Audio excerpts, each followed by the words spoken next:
Hey, what's up, Mr. Skelemystyk? I am here today in the pet pavilion to talk to you all about pet banks and how to get the perfect pet that you want a lot faster than you ordinarily would through general mixing. Everybody that I know of at one time or other says, I could do this or that or the other, or I could do this better or that better or the other better if I just had a pet that had this, this, this, and this, but it didn't have that. Everybody's got an idea of what's a perfect pet for them, and that idea changes depending on what they're doing or what character they're running or what else is happening, anything like that. Now, I'm going to use my own pet, Lady Shadow, as the example here. Let me show you what she has here. There we go. She has +7 Pain Giver, +11 Spell Proof, +6 Spell Defying, +11 Storm Dealer, and +7 Storm Giver. Her stats are 320 Strength, 250 Intellect, 260 Agility, 260 Will, and 250 Power. This is what's called a max stat pet, and this is actually a little bit more than a max stat pet. This is the most powerful pet that I know of in the game as far as individual stats go. To make this pet, and I've told you this before in a previous video, took me literally hundreds of hatches.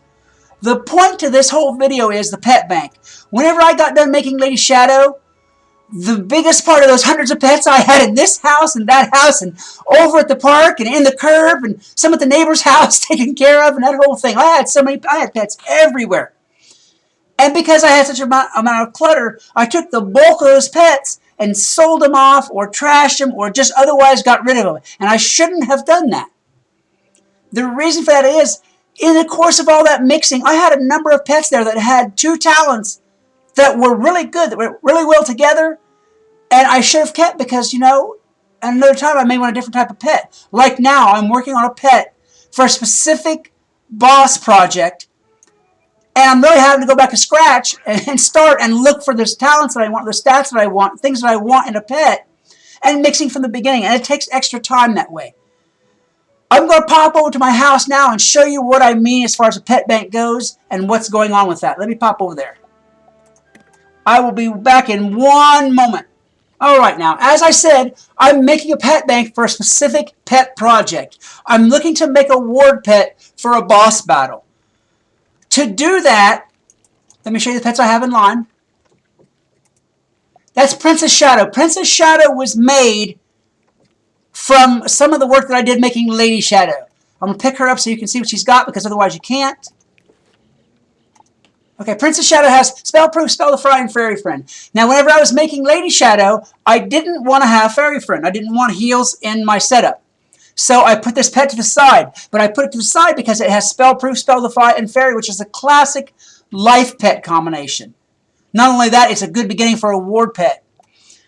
Alright, now, it has the name Princess Shadow because anytime I'm doing a pet bank setup like this for a particular pet or for a particular in pet, I name them all the same. Princess Shadow came from this hatching, but as you'll see, every other one of these is named Precious or some version of Precious. The 2 that I had named Precious are named Precious because they're adults and they have 2 ward talents. They're basically like my lowest level pet of this pet line. The next one in line is Duke Precious because she, he, whatever, has 3 talents of the ones I'm looking for. But it's still in the same lineup. See, and Duke Precious came from mixing Princess Shadow and one of my Precious pets. So I kind of got myself onto that pet line of making a ward pet. At the end of this, or towards the end of this, I have Princess and Prince Shadow. They each have 4 talents out of the 5 of the talents that I want. Now later on, if I want to have a pet that has all these talents, but let's say, all right, as an example, I'll pick this one up, just to make this a little bit more clear. Okay, I picked up Prince Precious. Prince Precious has Spell Proof, Spell Defy, Life Ward, and Death Ward. 2 of the ward talents I particularly want. Now maybe later on, I'll want that 5th talent to be, say, Balance Ward, or maybe at another time I want it to be Storm Ward. But I'll still want the Life and Death Ward. So I've kept these pets because anytime you're mixing pets, you have a better chance of getting the talents that the parents have manifested. It works. You have the best chance of getting the talents the parents have manifested. You have a good chance of getting the talents that the pets have at least in the parent pets have at least in their pool. And you have no chance if they don't have the talents at all, obviously. All right. So now I've got 2 pets in my pet bank that have, this one has the same thing. Let me show you, pick that one up. Princess Precious has Spellproof, Spellifying. She has that fairy that I want and Life Ward. The pet that I'm looking to end up with will have Spellproof, Spellify, Fairy, Life, and Death Ward. So if I mix Prince and Princess Precious together, I know you shouldn't be mixing the brother with the sister. Anyway, I'm going to end up with the full pet that I want to have. But later on, if I want to have a different ward in there, I'll be able to mix a pet from a different line. Say I have a Storm and Balance Ward pet that I want to add to this table. I'll be able to add that in and get that pet much, much quicker than if I was starting from scratch. So this is the concept of a pet bank. I'm sure that some of you already do this. I know some of you serious pet hatchers, like, by the way, guys, here's your plug. The School of the Gifted Pets has an awesome bank of pets. I mean, they make me look like a shabby beggar. They have so many awesome pets. It's unreal. And a lot of times they are willing to help you out if you need a particular pet.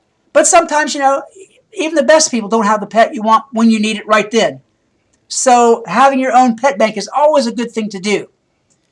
Anyhow, there are a lot of good and helpful groups out there, I have to say, on Facebook as far as wizard pet breeding goes.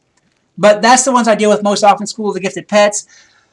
For any of you other pet groups, by all means, put your plug in the comment section here. If I didn't mention you, I'm sorry. I'm thinking fondly of you, at least. I really am. Anyway, this is the concept of a pet bank. Save some of these really good talent pet combinations. You get a pet that has Spellproof and Spellify, save that pet for later. You never know when you're going to change your mind or change your needs or your character's going to change or whatever, and you'll need those talents later. All right, guys, I hope this helped you out. You should be able to make a pet much faster now. I think you will be anyway. Until, you know, okay, yeah. Guys, if you enjoyed this video, please, I'm going to quit rattling off. If you enjoyed this video, please give that like button a good hard smash. It's going to help me out. And as well, share this video because it's going to help other people out that way. Until next time, this is Skelemystyk reminding you that whatever else you do, always love the game. Peace! This is Skelemystyk. You guys enjoyed the most interesting Glitches of the Spiral video, Volume 1, so much that I thought I would come back again and show you even more. Believe you me, there's a lot of glitching in this game, and still a lot more for you guys to see. So without further ado, and me talking